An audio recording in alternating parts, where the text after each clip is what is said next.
a question, Sheikh. I have a neighbor. He's from Syria. He's fluent in Arabic.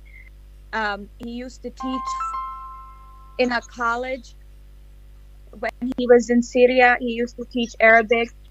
He's not Muslim though. He's Christian.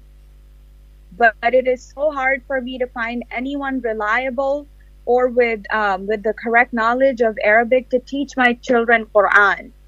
He has offered to teach them Quran, and though I don't see that as a problem because I feel like he is fluent in the language, he will be able to teach them the correct pronunciation and recitation. You know, I'm not sending them there to teach them the deen, but my husband sees that as a bad issue. He sees it as a kafir teaching the children okay. Quran. It's not acceptable. I got your question, Sister Hu. I got your question. When you say that I have a non-Muslim Arabic teacher, because he's an Arab and he masters Arabic grammar, nah, sarf, balagha, it's understood that happens, even though there are few of them. But when you say, I would have non-Muslim to teach hadith, I would say that makes no sense.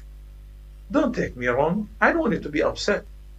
But do you think that every Muslim in your community, every Arab Muslim, knows how to read Quran? Of course not. So what makes somebody different than others? Practice and learning. إنما العلم بالتعلم.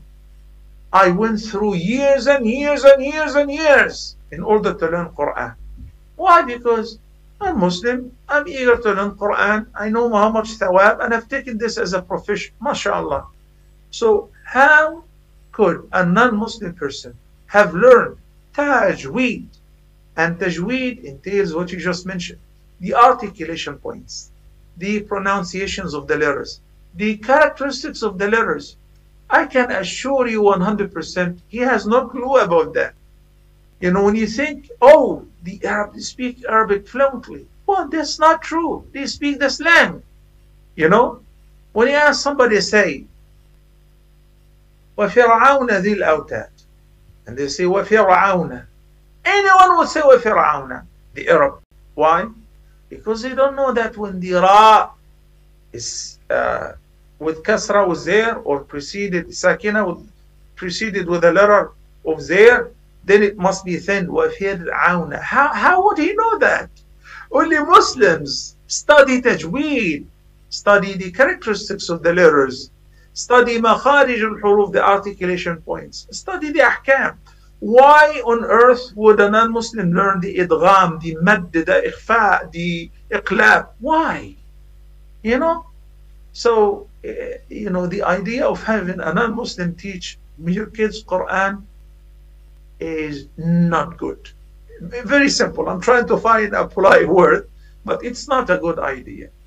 If you say that he's good in Arabic, he's good in grammar, and Allah knows best whether he's good or not. If he's qualified, if he has a certificate, if he has an experience, yes. But I am a non-Arab. How could I judge whether this guy is a good Arabic teacher or not? Certificates, CV, experience. But the Quran, no way. Not every sheikh in your community, not every sheikh in the USA knows how to recite Quran properly. There are many shuyukh who obtain the degree, but they don't know tajweed properly. So that's why we don't say because he's a sheikh, go ahead and teach my kids or teach me. He must be qualified. There's something called ijaza. Ijaza. What is ijaza? When I have the students who recite the entire Quran before me by heart, and they make zero mistakes,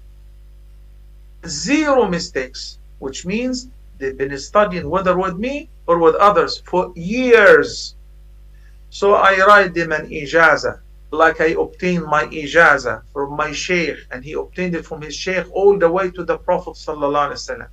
Yani this guy is permitted to teach because now he's qualified. He makes zero mistakes. How could a person get an ijaza without putting much an effort?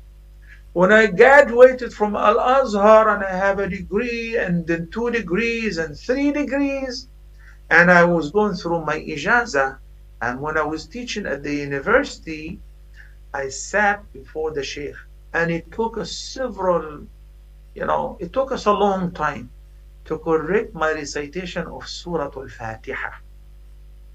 إنما العلم بالتعلم. The idea is no good. What you're suggesting, sister.